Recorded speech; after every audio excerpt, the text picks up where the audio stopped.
దేవుని ఘనమైన నామమునకు స్తోత్రములు. ఈ వాగ్దానం వింటున్న మీకందరికీ మన ప్రభువును ప్రియ రక్షకుడైన యేసుక్రీస్తు నామములో శుభములు, మా హృదయపూర్వకమైన వందనములు తెలియచేస్తున్నాం. ఈరోజు దేవుని వాగ్దానం కీర్తనల గ్రంథం 91వ కీర్తన 15వ వచనం. శ్రమలో నేను నీకు తోడై ఉండేదను, నిన్ను విడిపించి నిన్ను గొప్ప చేసేదను. ఈ మంచి వాగ్దానం వింటున్న మనందరి వెనుకడిలో మన మంచి దేవుడు నెరవేర్చునుగాక. ఆమేన్. ప్రియ దైవ జనాంగమా, మనం శ్రమలో దిక్కులేనోళ్ళం కాదు. శ్రమలో ఉన్న మనకు గొప్ప దిక్కు మన దేవుడు. ఆయన మనకు తోడుంటాను అంటున్నారు. తోడుండి ఏం చేస్తారు? ఆ శ్రమ నుండి మనల్ని విడిపించి, ఆ శ్రమ నుండి మనల్ని బయట పెట్టి గొప్ప చేస్తాను అంటున్నారు ఆయన. ఎంత అద్భుతమైన వాగ్దానం! అలా ఎవరినైనా చేశారా?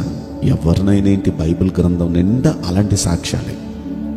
షడ్రక్, మేషక్, అబేద్నెగో అగ్నిగుణంలో వేసినంత శ్రమ వేసేశారు, కానీ వారికి తోడుగా ఉన్నాడు. అగ్ని సెగ, ఆ వాసన కూడా వారికి తగలలేదు. ఎందుకంటే ఆయన తోడున్నాడు కాబట్టి. తోడుండటమే కాదు, ఆ శ్రమ నుండి వారిని విడిపించి ఆ దేశంలోని గొప్పలుగా చేశాడు. అలాగే దానియేలు సింహాల గుహలో వేసేశారు. రాత్రంతా సింహాల గుహలోనే ఉన్నాడు, కానీ ఆ శ్రమలో దానియేలుకు దేవుడు తోడున్నాడు. తోడుండటమే కాదు, ఆ సింహాల గుహలో నుండి దేవుడు విడిపించి అతని స్థితిగతులను మార్చి హెచ్చించాడు. ఈ రోజున ఈ వాగ్దానం వింటున్న ప్రియ దైవ జనాంగమా, శ్రమలో ఉన్నామని మీరు దుఃఖపడొద్దు, దిగులు పడొద్దు, కృంగిపోవద్దు, కలత చెందొద్దు. మన ప్రభువు మనకు తోడున్నాడు. ఈ శ్రమలో తప్పక ఆయన మనల్ని ఈ శ్రమ నుండి విడిపిస్తాడు. విడిపించడమే కాదు, గొప్ప చేస్తాడు. ఈ వాగ్దానం నెరవేరబోతుంది. నెరవేరాలంటే ఏం చేయాలి? ఇక్కడ ఈ వాగ్దానం అనటానికి గల కారణం ఏంటంటే 14వ వచనం మనం చదువుకోవాలి. ఎందుకు ఆయన శ్రమలో తోడుంటానంటున్నాడు, శ్రమ నుండి విడిపించి గొప్ప చేస్తానంటున్నాడు? ఈ మాటలు మనం 14, 15 వచనాలు చూస్తే, అతడు నన్ను ప్రేమిస్తున్నాడు కనుక, అంటే ఆయన్ని ప్రేమించే వారికి శ్రమలో తోడుంటాడు. మనం ఆయన్ని ప్రేమిస్తున్నామని మనం రుజువు చేసుకోవాలి. నిష్ఠగా భక్తి చేయటం, ఆసక్తిగా దేవుణ్ణి సేవించటం, దేవుడిని వాక్యాన్ని ప్రేమించటం, దేవుణ్ణి గణపరచటం, అసలు మనం ఆయన అమితంగా ప్రేమిస్తున్నామని ఆయనకి తెలియాలి. అలా మనస్ఫూర్తిగా దేవుణ్ణి మనం ప్రేమించాలి.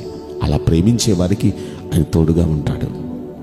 రెండవది, దేవుడు తోడుగా ఉంటానంటానికి గల కారణం, అతడు నా నామమును ఎరిగినవాడు కనుక నేను అతనికి తోడుగా ఉన్నాను. అంటే నన్ను ఎరిగినవాడు, నేనేంటో, నా గొప్పతనం ఏంటో, నా సత్తా ఏంటో ఎరిగినవాడు. షడ్రక్, మేషక్, అబేద్నెగోకు దేవుడు తోడునటానికి గల కారణం ఏంటో చెప్పనా? వాళ్ళు ఒకటే అంటారు, మేము సేవించుచున్న దేవుడు ఏంటో మాకు తెలుసు.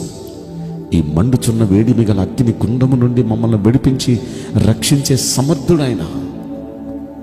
వాళ్ళకి తెలుసు ఆ దేవుని సత్తా ఏంటో. అందుకే దేవుని గొప్పతనం ఏంటో తెలిసిన వారు కాబట్టి తోడున్నాడు. యోబుకి దేవుడు తోడున్నాడు. కారణం ఏంటంటే, అస్థపంజరం మీద చర్మం అంటించినట్టుగా అంత బలహీనుడైపోయి చావ సిద్ధంగా ఉన్న సమయంలో, పాపం ఇవాళ రోజు రేపు చచ్చిపోతాడు అని అంటుంటే ఆయన ఏమన్నాడు చెప్పిన? నా విమోచకుడు ఏంటో నాకు తెలుసు. ఆయన సజీవుడైన దేవుడు. ఖచ్చితంగా నా కన్నులారా నా దేవుని కార్యాన్ని నేను చూస్తాను. ఎవ్వరు కాదు, నేనే నా కన్నులారా దేవుని కార్యాన్ని చూస్తా అని చెప్పాడండి. అందుకే నిజంగా ఆ ఎరిగిన వానికి తోడున్నాడు. శ్రమ నుండి విడిపించి గొప్పోడు చేసి మంచి ఆరోగ్యం ఇచ్చి, మళ్ళీ మంచి 10 మంది పిల్లల్నిచ్చి, మళ్ళీ కోల్పోయిన ఆస్తికి 2 ఆస్తినిచ్చి, వాటిని అనుభవించడానికి 140 సంవత్సరాల ఆయుష్కాలం దేవుడిచ్చాడు. ఎంత అద్భుతం! దేవుని గొప్పతనం తెలియకే మనం కలవరపడుతున్నాం. మనం నమ్ముకున్న దేవుడు ఎంత గొప్ప దేవుడో, ఎంత మహిమాన్వితుడో, ఆయన గొప్పతనాన్ని నిజంగా తెలియకే చిన్న చిన్న కష్టాలకు కూడా మనం బెదిరిపోతున్నాం, భయపడిపోతున్నాం. మన దేవుడు ఏంటో మనకు తెలిస్తే, ఆయన గొప్పతనం ఏంటో తెలిస్తే ప్రతి చిన్నదానికి మనం భయపడం. అది పెద్దదైనా మనం భయపడం. ఎందుకంటే మన దేవుడు అన్నిటికంటే గొప్పవాడు కనుక, అతను నన్ను ఎరిగినవాడు కనుకనే నేను అతనికి తోడుంటున్నా. ఇంకో మాట, దేవుడు తోడుండటానికి గల కారణం, అతడు నాకు మొర్ర పెడుతున్నాడు. నన్ను ఎరిగినవాడు, నన్ను ప్రేమించేవాడు నాకు మొర్ర పెడుతున్నాడు, నాకు మొర్ర పెట్టి ప్రార్థన చేస్తున్నాడు. అందుకే నేను అతనికి తోడుంటున్నా. ఈరోజు మనకు కూడా దేవుడు తోడుండాలంటే మనం ఆయన ప్రేమించేవారిగా ఉండాలి, ఆయన ఏంటో, ఆయన గొప్పతనం ఏంటో ఎరిగిన వారిగా ఉండాలి, ఆయనకు మొర్ర పెట్టేవారిగా ఉండాలి. అలా ఉంటే ఖచ్చితంగా మనకు ఆయన తోడుగా ఉంటాడు. ఖచ్చితంగా ఈ శ్రమ నుండి మనల్ని విడిపిస్తాడు, గొప్ప చేస్తాడు. ఈ వాగ్దానం వింటున్న మనందరి వెనుకడిలో మన మంచి దేవుడు తప్పక నెరవేర్చునుగాక. ఆమేన్. నేను మీకోసం ప్రార్థన చేయబోతున్నాను. పరిశుద్ధుడా, ప్రేమగల యేసురాజా, మీ పరిశుద్ధ బంగారు పవిత్రమైన నామమునకు నిండు మనసుతో కోట్ల కొలదిగా స్తుతులు, స్తోత్రములు, వందనాలు చెల్లిస్తున్నాం. ఈ వాగ్దానం వింటున్న ప్రియుల జీవితంలో దయచేసి ఈ వాగ్దానం నెరవేర్చి కృప చూపించండి. నమ్మదగిన దేవా, ఈ వాగ్దానం నిశ్చయంగా నమ్మిన ప్రతి వ్యక్తి జీవితంలో మీరు నెరవేర్చి ఆనందింపచేయమని, ఈ శ్రమ నుండి విడిపించమని, గొప్ప చేయమని ఈ కొద్ది మనవులు నజరుడైన యేసుక్రీస్తు ప్రశస్తమైన నామములో మిక్కిలి వినయముతో ప్రార్థించి బ్రతిమలాడి వేడుకుంటున్నాం ప్రియ పరలోకపు తండ్రి. ఆమేన్. May God bless you all. Thank you.